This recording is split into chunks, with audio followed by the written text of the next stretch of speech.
उपस्थित रसिक जन, प्रेमी भक्तों, वात्सल्यमयी भक्तिमती माताओं, बहनों और प्रिय बालकों,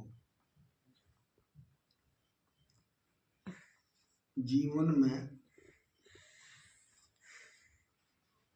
भजन ही सार है। हरि के भजन के बिना जो समय बीत जाता है वो व्यर्था जन्म गया। हरि के भजन के बिना व्यर्था जन्म गया, जितना भी समय बीतता है। कलकत्ता यूनिवर्सिटी में डॉक्टर ईश्वरचंद्र विद्यासागर होते थे। वो बड़े अच्छे साधक, बड़े अच्छे भक्त थे। वो बच्चों को पढ़ाने के लिए जाया करते। तो जब बच्चों को पढ़ाते थे तो वहां पर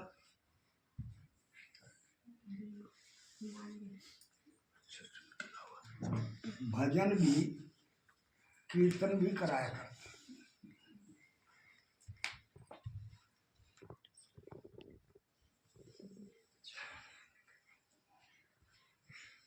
जय जय। भजन भी और कीर्तन भी कराते थे। तो एक बार रविन्द्रनाथ टैगोर उनसे मिलने के लिए गए।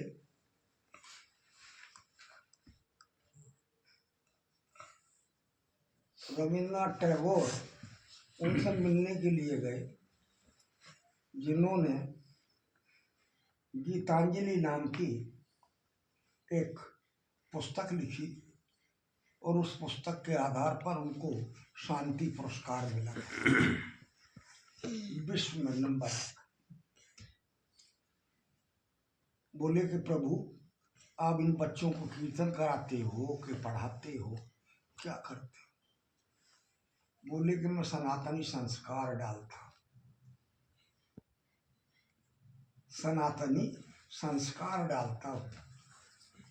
और सनातनी संस्कार में से ही अनेकों अनेकों संस्कार निकलते चले गए। उसमें ईसाई मत भी चला गया, इस्लाम भी चला गया। हमारे संपर्क का एक बालक दिल्ली की जामिया यूनिवर्सिटी में पढ़ता।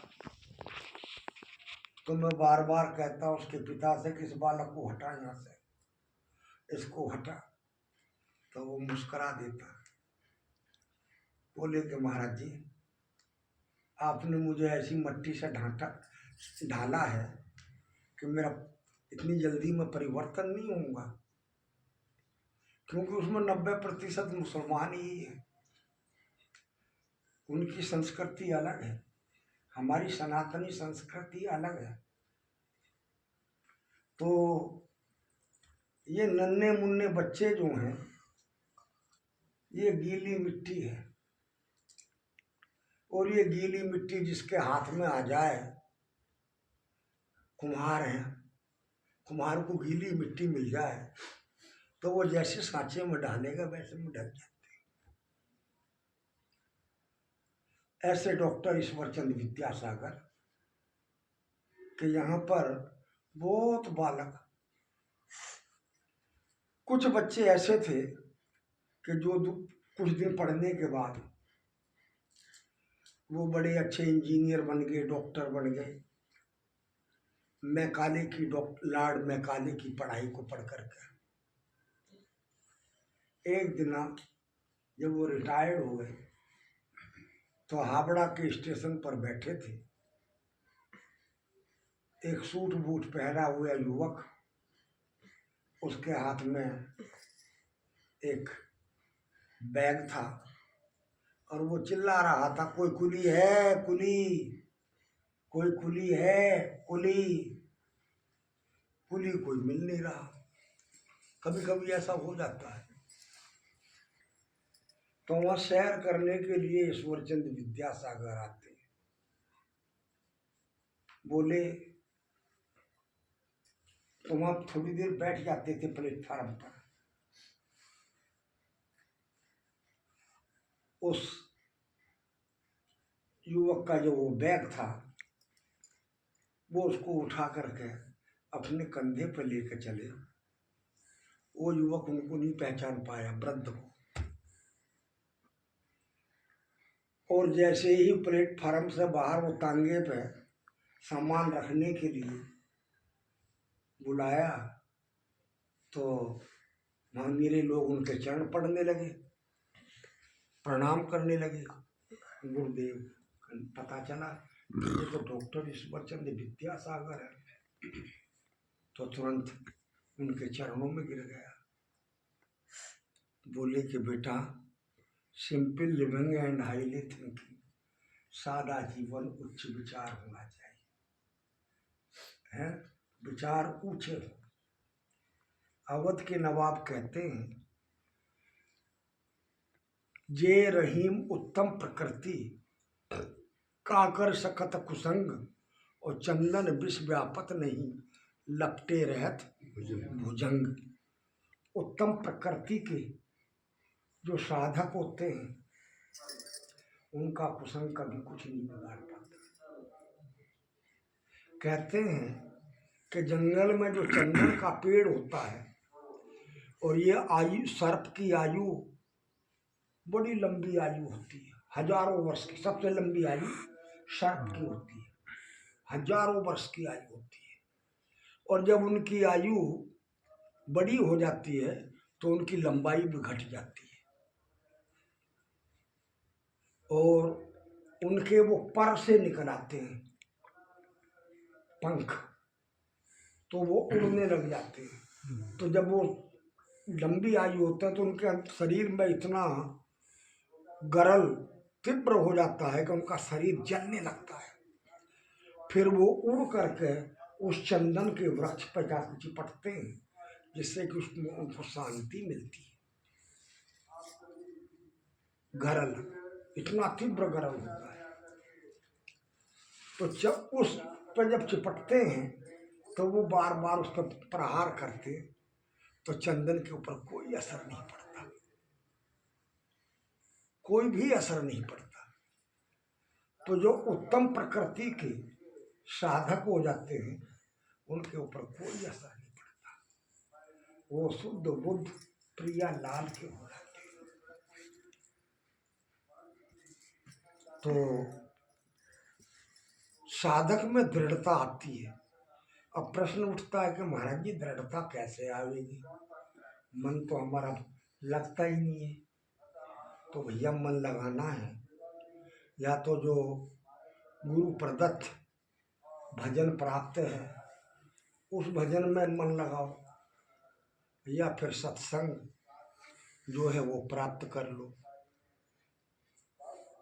सेवक जी महाराज सेवक वाणी की फलश्रुति में लिखा है कि सेवक शरण सदा रहे,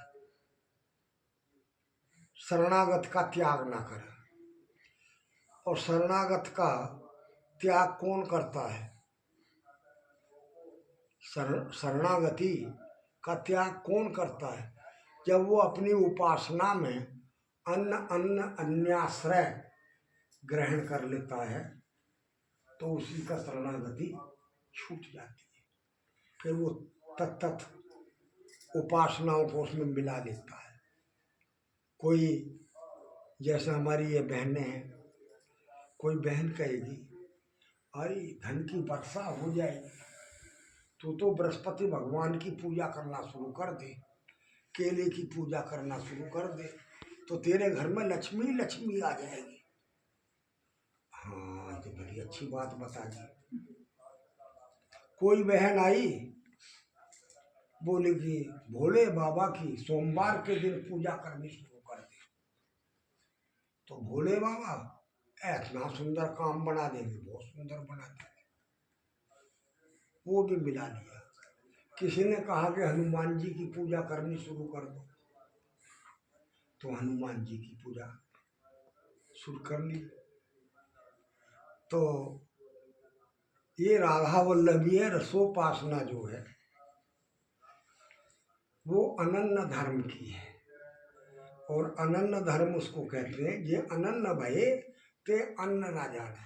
जैसे पतिव्रता स्त्री अपने पति के अतिरिक्त किसी को जानती ही नहीं है, पुरुषों में उसी को भगवान मानती है, उन्हीं की सेवा करती है।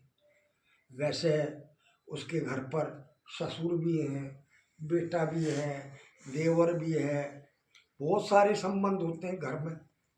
उनका सबका सम्मान भी करती है, उनकी सबकी यथा मति यथा शक्ति सबका स्वागत सत्कार करती है। अपने आप को कितना बांट लेती है, कितना बांट देती है, बहुत जगह बांट देती है, बहुत जगह सबको समय देती है। ससुर को भी समय देगी, सास को भी देगी, हैं, सबको समय देती है, किंतु अपने भजन को नहीं छोड़ती। वो अपना आश्रय नहीं, एक भरोसा, एक बल, एक आस विश्वास। और स्वाति सलिल हरि नाम है चातक तुलसीदास। गुरु जी के द्वारा जो प्रदत्त भजन है वो ही जो है सब कुछ है ना। परंतु अपनी उपासना में अन्न का आश्रय नहीं मिलाना चाहिए। तो यदि कहीं अन्यों को आश्रय मिला ले, अन्न का आश्रय ले ले, तो उसकी भक्ति को गीता में भगवान ने व्यभिचारिणी भक्ति कहा है। कौन सी भक्ति? व्यभिचारिणी। तो या की उपासना, वाही की वासना, वाही को रूप गुण गाइए, आन सुने आन कहे, सोई व्यभिचारी जान, ताको मुख देखे दारुण दुख पाइए। अपने इष्ट का भरोसा करें, सबसे प्रेम करें। आचार्य चरण कहते हैं सब सोहित, सबसे प्यार करो, सबसे प्यार करो। परंतु कैसा प्यार? निष्काम मति, सकाम मति से नहीं। मुझे कोई कार्य साधना है तो हम अपने स्वार्थ की सिद्धि के लिए प्यार का अभिनय करते हैं, और स्वार्थ जब सिद्ध हो जाता है तो अब तुम अपने घर रहो, हम अपने घर हैं। प्रेमी जो है कभी अपने प्रेमी से, प्रीतम से अलग नहीं होता है। वो निरंतर अपने प्रीतम के लिए ही जीता है, प्रीतम के लिए ही है जीता है, उनके लिए ही खाता है, उनके लिए ही भजन करता है। प्रेम की जो डेफिनेशन है श्रीहित 84 जी में सबसे पहला पद है, और उसी का अनुवाद ध्रुवदास जी ने 42 लीला में किया है। प्रीतम किशोरी गोरी, रसिक रंगीली जोरी, प्रेम ही के रंग में बोरी, शोभा कही जात है। एक प्राण एक भैस, एक ही स्वभाव चाव, एक बात दो उनके मन ही सुहात है। एक तेज एक सेज, एक पट ओढ़े बैठे, एक एक बीरी दो खंडी खंडी खात है। एक प्राण एक रस, एक दृष्टि हित ध्रुव, हेर हेर बढ़े चौंक, क्यों ना आघात है। तो भी ना आगाम है, आगाम ही ना है। अघाने का अर्थ समझते हैं? यानी सत्संगी व्यक्ति जो है वो समुद्र की तरह है। जैसे समुद्र में श्रावण मास की उमड़ती घुमड़ती नदियाँ निरंतर उसमें आती रहे तो समुद्र का बेचारे का पेट ही नहीं भरता। वो कहता ओ राजा ओ राजा ओ राजा। ऐसे ही वो कभी आघाते नहीं। और तुलसीदास जी तो कहते हैं राम कथा सुनत जे अघाई, रस विशेष तिन जाना नाही।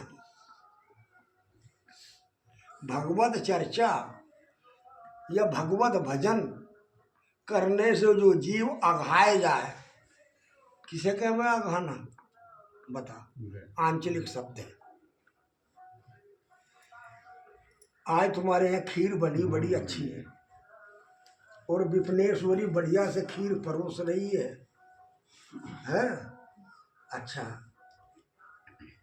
तो तुमने एक कटोरी खा ली, फिर 2 खा ली, फिर 3 खा ली, फिर 4 खा ली, और एक अवस्था ऐसी आ जाएगी तुम कह दोगे बहन अब तो रहने दी, मैं तो मेरा तो पेट भर गया, सिंह कैसी गर्जना आ गई, अब नहीं चलेगा, नहीं तो फिर मैं ही लौट जाऊंगी अब। तो उसको कहवे अघाए गए हैं।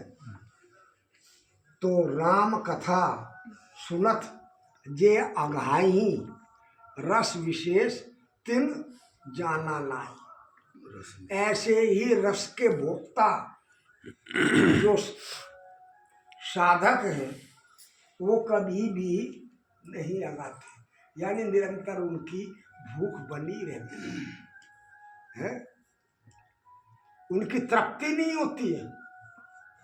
जैसे अग्नि जल रही है, उसमें जितना घी डालते जाओगे और तेज होती जाएगी, जितना घी डालते जाओगे और तेज होती चली जाएगी। ऐसे ही वो तृष्णा बढ़ती चली जाती है भजन की, ऐसी गति ये रस की प्राप्ति पर ऐसा होता है। तो मीराबाई कहती है, जो मैं ऐसा जानती कि प्रीत किए दुख होए, तो नगर ढिंडोरा फेरती कि प्रीत ना करी वो कोय। ढिंडोरा कहते हैं मुनादी फेरना। गांव के सरपंच आदि हुआ करते, बस्ती में कोई सूचना देनी है तो जिसको आपके यहाँ कोतवाल कहते हैं कि जाओ सबको ये सूचना दे दो कि कल गांव में ये काम होना है। तो वो ढोल लेकर के जाया करता और उसको खूब जोर से पीटता था। तो घर के बड़े बूढ़े कहते थे, अरे जाओ रे जरा देख के तैयारू, वहाँ ये काय का ढोल बज रहा है ये। अब ये बच्ची दौड़ी हुई जाएगी है, वहाँ सुनेगी और आके बताएगी, दादाजी वो जो मुनादी हो रही है हैं, वो तो आज की कथा के विषय में हो रही है। तो नगर ढिंडोरा फेरती। और बताओ, एक वो साधक है जो ये कहते हैं कि हमारे हृदय में प्रीति नहीं आ रही,